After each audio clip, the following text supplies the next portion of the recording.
Hmm? Okay, here we go. Giving you many issues. Yeah, it's a bit old already. It's about 6 years, no, Yeah. 7 years. So it's old for a laptop. Yeah. So let's talk a little bit about Excel. So Excel is a very nice little program. I use it quite a lot, and a lot of people actually use Excel to type in, which is strange to me because I prefer Word still. Yes. But they do it in Excel because it's easier for them to move these lines along than it's easier for them to set margins, I guess, using these lines instead of using Mm. margins on Word. So, but anyway, anyone can choose what they find the easiest to work with. But for me, it is definitely still Word when it comes to typing documents, and this one is more like for calculation. And we are going to start with our first class participation, and it works. What's nice about this class participations is it starts out very basic and then it builds Yeah. until you get to something that is a bit more complicated. All right, so I'm going to start by reading the instructions, and I wonder if I put it on there. Probably not, but I will do that I don't after think class. so. I'm guessing I did not yet do that. So we are opening Excel, and just a quick thing about Excel, or let me just quickly explain to you a little bit what's going on the screen. Whenever you click in any of these cells, you will see that they are cells. We call them cells, or Mm. I'll know some people will say a block, and each one has an address, and you will see the address over here. And whenever you click in a cell, it will give you the row and column. For example, column E, row 5, and that is why the address will be E5. Mm. So whenever you click anywhere, it will give you that address. Another thing, if you enter anything that starts with a zero, so let's say a 0, 1, 0, the zero will fall away because this is all about numbers. If you did that Mm. in Word, it would have stayed there. But a zero in front of a number still actually just means zero, so that is why it falls away. So if you wish to keep a zero, let's say for example like a student number, you will first type a quotation mark and then you will type your number, and when you Okay. press enter then you will see it makes a little green corner, but that just means that it is suggesting that you made a mistake, and then you can just say ignore error because it's not really an error, and then you can do with this whatever you wish. But just remember, when you enter that quotation mark, you cannot calculate with this value. And in Okay. fact, it is not a value, it's more like a name Yeah. because it's like an ID number. It's a number that represents someone or something. So this in fact is you or me or whatever. So, but if you wish to calculate with regular numbers, then you will just enter it like this, and you will not put in spaces and you will not put in commas. If you, for example, want to enter with cents, you will say 1,000 rand and 50 cents. Then you will use 0.50. And even though I'm using the delete or the point button on my number pad, it does indicate it with a comma, which is Okay. fine. And when I insert commas or comma style it just means it's gonna put little spaces between the thousands and the Mm. hundreds and things like that, and this will be my cents. So then in the old days, or if you have an older computer, maybe yours will be indicating commas and then just a regular point or full stop. Just remember that if you do use the full stop, let's say for example 10 full stop 00, you will notice that it stays on the left side of the cell, which means that Excel does not recognize this as a number, and that is because you entered it with a full stop, which is an Okay. alphabetical character. So you cannot do anything with this value. And it's easy to know if it's a value or a word because if it's on the left side of the cell, it's not a value. But if it's on the right side of the cell, for example, let me make this one bigger, then you will know, okay, this is a value I'm dealing with. I can do calculations with it, but this is not, it recognizes it as a word because of the full stop. So Mm. when we enter values, we must always remember to enter it with the keypad and not with anything else. Yeah. All I think right. that has got to be the one thing I always struggled with because I did most of my schooling through the American system and everything's switched around. So it's Oh, yeah. always a little bit complicated for me to be like, oh Yeah. no, switch everything again. No, that's true. Even I lived in South Korea for a while, and they also use the American letter size, and they use a Yeah, lot of things like inches and pounds, and oh no, yeah, it it gets it complicated. it gets complicated, I always yeah. lose marks in my assignments because I write in American English and not in South African English. Oh, Or so it throws out all your spelling mistakes as colorful, yeah, as in just OU instead of O, and yeah, yeah. yeah, now I know. For at the college, every time we submit module outlines and you use American English, they will my supervisor would mark it as a spelling mistake. But Yeah, yeah, in some like it's not really a spelling mistake. It's just the way it is. yeah. It's just a different way of spelling. Yeah. Alrighty, so that was just a few things about the numbers. So here on the assignment, it says we are going to create a fourth quarter revenue analysis, and we are going to do that. And they say run Excel and create a blank workbook. Now, as you can see, this is called book one, and in the book we have multiple sheets, and we can add more sheets if we like. Mm. And then we enter the worksheet title, and for us, the worksheet title is Caitlin's Candles. In cell A1, it's very important to always follow the instructions very specifically as in PowerPoint because it will give you instructions on what to do in which cell. All right, And then they want you to do the subtitle in cell A2, and the subtitle is fourth quarter revenue analysis. Okay, analysis. All right, beginning in now in row 4. So they are telling you very specifically in which row we should begin. They want us to now enter the data. Now row 4 we leave blank because that is basically like an intersection between all rows right, and columns, and we use that for charts. So we're just going to skip to B4, and here we will type region 1, and then region 2, region 3, oopsie, and then region 4. Okay, and then they say now we're going to enter the column headings. No, this is the column headings, these are the row headings. So in here we will see what is going on in each column, and here we will see sales for each row.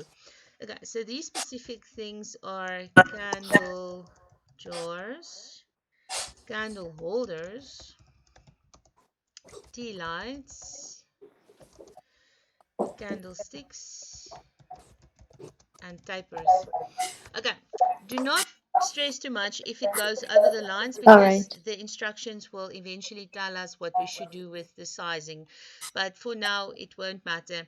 And just something I always tell the students is even though it looks as if this candle jars, as if the S is going into cell B, it is not, because when you click inside the cell, you will see the whole two words are in that one cell, especially for Yeah, candle holders. So even though it looks as if it is going over to cell B, it is definitely still a 6. So don't let that upset anyone. Okay, so we are going to enter some values. I'm going to enter them as quickly as I can. So when we enter value, we don't enter it with commas. So the first one reads as 72,528, but we don't enter commas. So we're just going to say 72,528.50. And don't stress too much about the fact that it looks like this. You also see? Amperkies. So don't stress too much about it looking like this because we are going to change it to comma style later. So once again, 461 without any commas, we can just enter it like that. Okay, I'm not going to enter all of them. I will do that when I'm all done right. for tonight. Otherwise, I'm going to waste your time so badly. So we will just do the basics tonight, and then tomorrow we will continue. So what I'm going to do in the meantime later on is I will just enter these values, but we can work with those values in the meantime. Now, instruction number 2 says create totals for each region, product, and company grand total.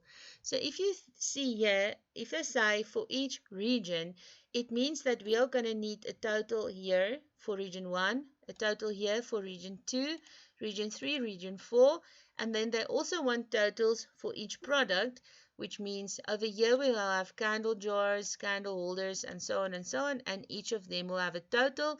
And then right here at the bottom, we will have a total for totals. And they call it a grand total. So here All we right. will add the word total. And at the bottom, we will also add the word total. So they're saying create totals. So I'm sure they want us to work it out probably. So yeah, I guess we can work it out. So how do we create a total? So for interest sake, I'm just going to add ones everywhere, just so that we don't have blank cells, but I will add the values later.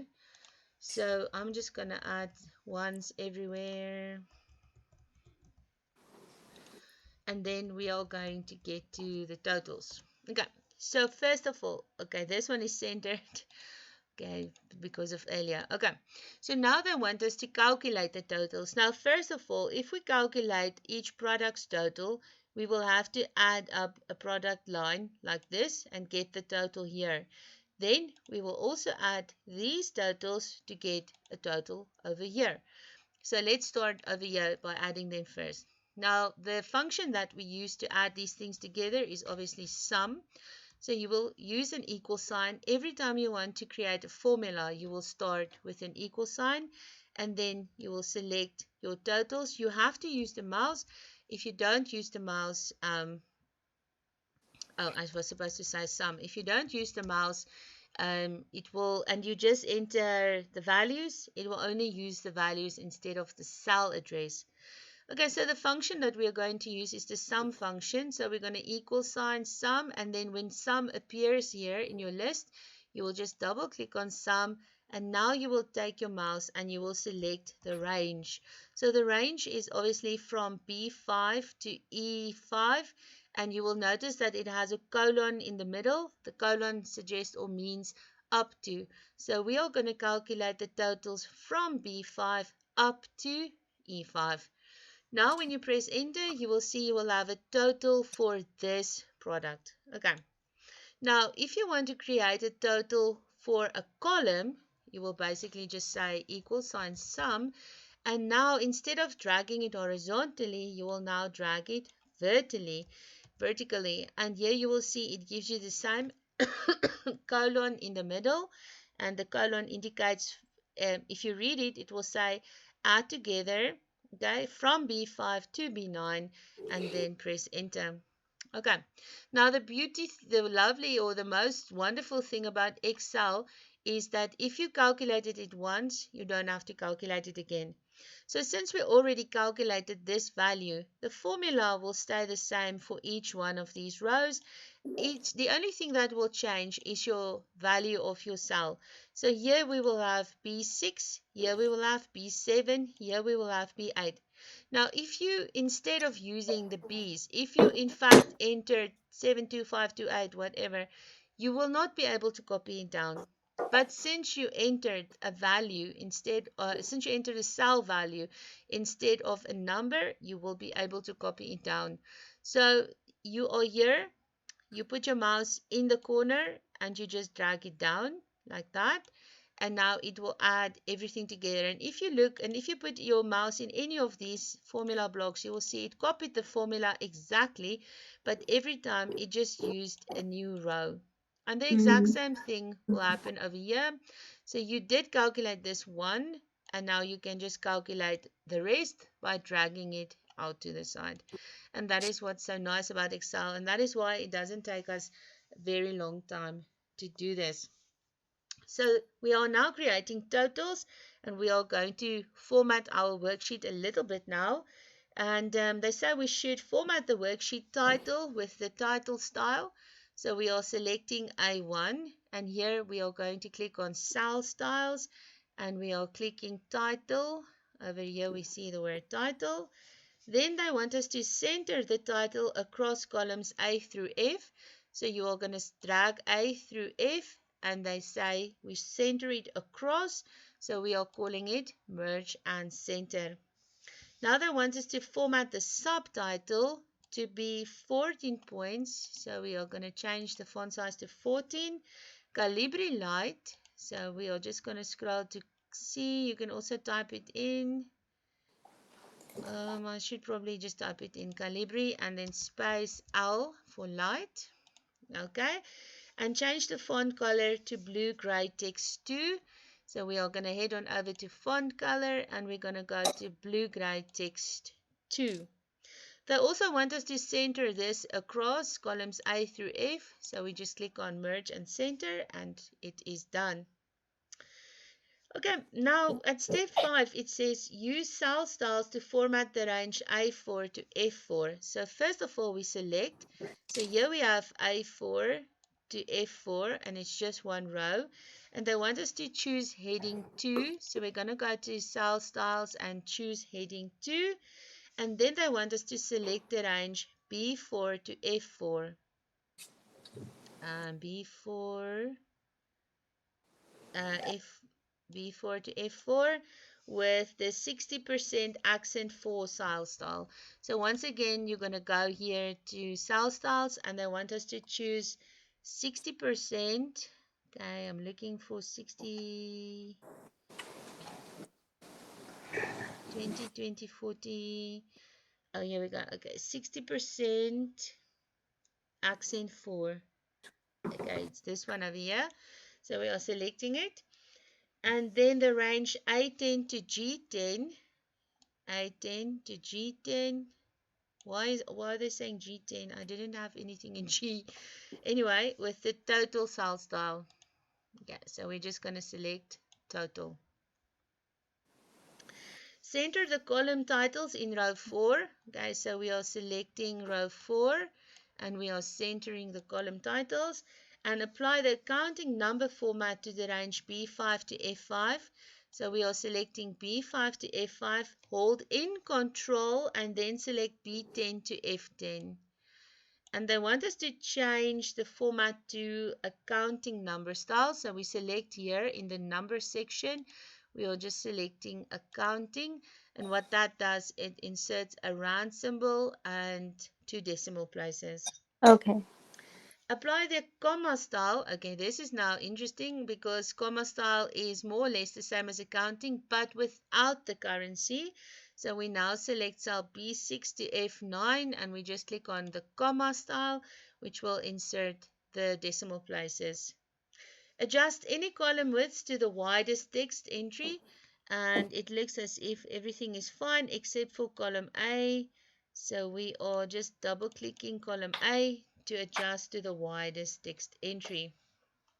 Okay, I think I should stop here for tonight because otherwise I'm going to have to do a chart and I'm pretty sure the rest of the students are going to need Yeah. some help with this. So I'm going to stop here. Let me stop recording for now and then